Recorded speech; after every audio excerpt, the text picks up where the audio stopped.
I am standing here with what's called a soaker hose. You put this around your house so you save maybe potentially tens of thousands of dollars in foundation repairs. So I want to bring in Jeff Owens with Preferred Real Estate Inspections. You are such an asset because you have such great ideas for us and advice. Thank you. Let's talk about how to best take care of our foundation. It's not something we actively think about. Right.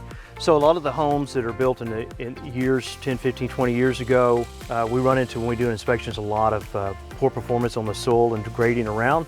So we always look at is that positive slope away from the foundation. What you want is when it rains, whether you have gutters or you don't have gutters, anytime that water hits close to the foundation, you always want it to be positive slope away, meaning it's flowing the water away from the foundation. And onto the street somewhere else. Onto the street, whatever. The reason for that is in our area, Houston area, we have a lot of high expansive soils. So you have, during drought, you have that shrinking of the soil. When you have a lot of rain, you have expansion of the soil, and that actually expansion can actually cause the foundation to move, whether it be up or down, heave up or down.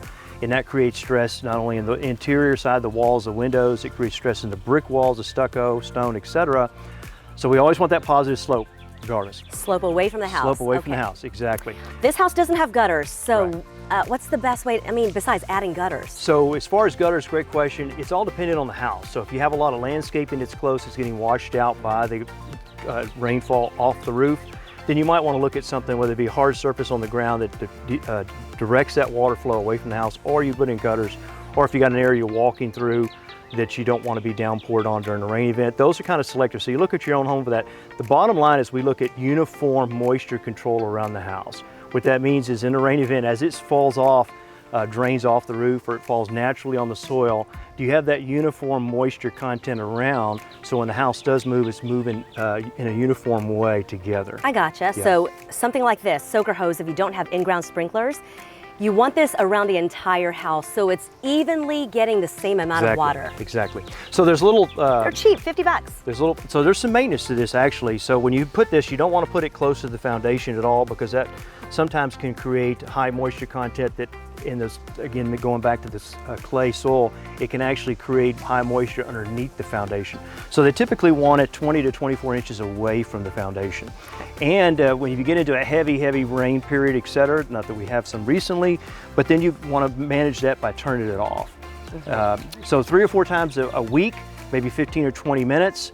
You don't want to overwater it, and you don't want to put not enough water on it. So you got to kind of really mitigate any potential problems there, but you do want to manage it. Okay. But this is a great tool to use for us keep that uniform moisture content around the foundation. Perfect.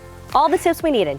Well, exactly. And then another thing too is just make sure when you keep adding mulch every year that you're not continuously raising that and altering that positive slope away from the house. So, oh yeah, right. Because the higher the mulch, then we have other issues like termite possibility. Termites you can't see, so that's a good thing to keep that mulch and have that slab exposure on the side as much as possible. Okay. Jeff Owens, thank you so much, sir. Thank you. Always good to see you. Thank you. Thank you for all the advice. Absolutely.